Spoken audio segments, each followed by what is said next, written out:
آنکھوں میں صرف وہ لوگ جچتے ہیں جو یورپ کو پسند ہیں، وہ لوگ جچتے ہیں جو امریکہ کو پسند ہیں، وہ لوگ جچتے ہیں جن کو بین الاقوامی اقوام عالم کے سامنے، یو این او کے سامنے لیٹنا آتا ہے، بات کرنا نہیں آتا، آنکھ میں آنکھ ڈال کر بات کرنا نہیں آتا۔ ورنہ ملک مسائل اس ملک کے ہیں، وطن عزیز پاکستان کے ہیں، اور ان کو حل کرنے کے لیے امریکہ کیوں جایا جاتا ہے، ان کو حل کرنے کے لیے جناب رشیا کیوں جایا جاتا ہے، ان کو حل کرنے کے لیے چائنا کیوں جایا جاتا ہے، اور پھر کہتے ہیں جی معیشت کا کیا ہوگی۔ میں نے کہا آپ پہلے یہ جواب دیں کہ 76 سالوں میں پاکستان کی معیشت کیا تھی، آپ نے کہاں پہنچایا۔ اگر اداروں کی مجموعی صورتحال میں بات کی جائے تو اس وقت پی آئی اے کی تباہی کا ذمہ دار تحریک لبیک پاکستان نہیں ہے، پی آئی اے کے ذمہ دار تباہی کے ذمہ دار یہ وکلاء نہیں ہے، یہ تاجران نہیں ہے، یہ علماء و مشائخ نہیں ہے، یہ عوام نہیں ہے، یہ وہ اشرافیہ ہے جس نے 76 سال سے پاکستان کو لوٹا ہے، یہ ذمہ دار ہے۔ اگر پاکستان کی ریلوے کی بات کی جائے تو مجھے بتائیں کس وکیل نے وہاں سے جناب اس کی نجکاری کی ہے، اس کے انجن بیچ کر کھائے ہیں، کس جناب تاجر نے اس کی پٹریوں کو فروخت کر کے اپنے کاروبار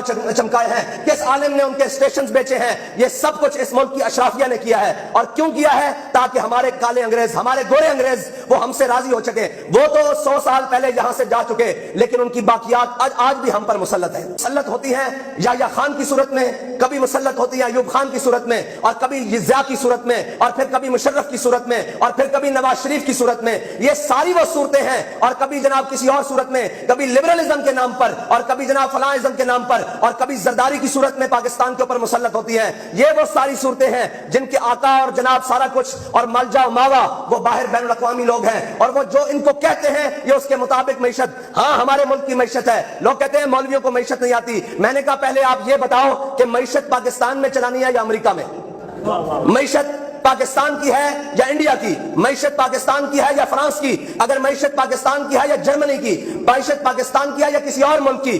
اگر معیشت پاکستان کی ہے تو اس کو پاکستان کے اصولوں پر چلانا ہوگا، نہ کہ باہر سے لائے ہوئے پرانے طریقوں سے۔ اور آج تک کہا جاتا ہے جی یہ مولویوں نے ترقی نہیں کرنے دی، یہ وکیل راہ میں رکاوٹ ہے جناب، یہ تاجر جو ہیں یہ جناب خائن ہیں، اور یہ بازاروں میں۔ میں نے کہا بات سنو، کون سا تاجر آج تک ملک کا وزیر خزانہ بنا ہے؟ نہیں ہے، وہ باہر سے پلانٹڈ ہے۔ اسد عمر تاجر نہیں ہے، وکیل نہیں ہے، عالم نہیں ہے، زاہد نہیں ہے، مولوی نہیں ہے، وہ باہر سے ہے، وہ شیخ نہیں ہے، وہ باہر سے لایا ہوا لوگ ہے۔ آج تک کوئی پاکستان کا ایک کلیدی عہدہ بتائیں جہاں پر رہنے والا اور جس کے اوپر براجمان ہونے والا حقیقی پاکستانی ہو۔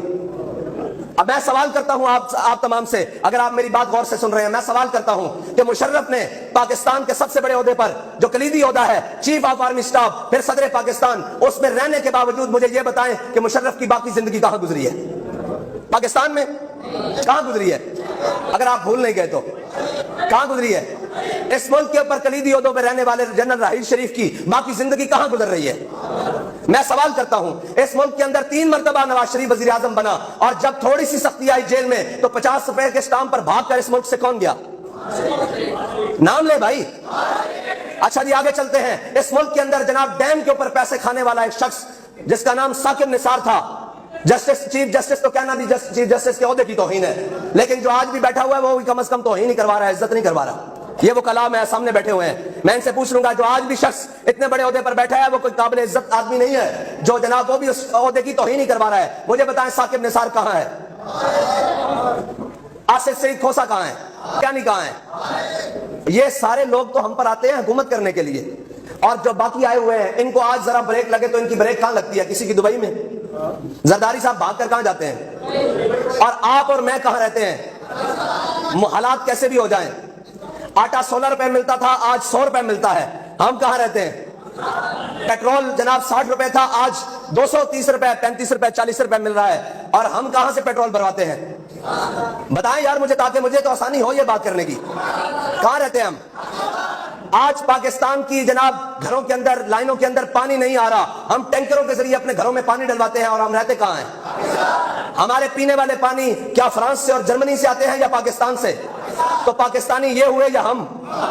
تو ان کا ہم پر حکومت کرنا فرض ہے یا ہمارا حکومت اس ملک کے اوپر کرنا فرض ہے؟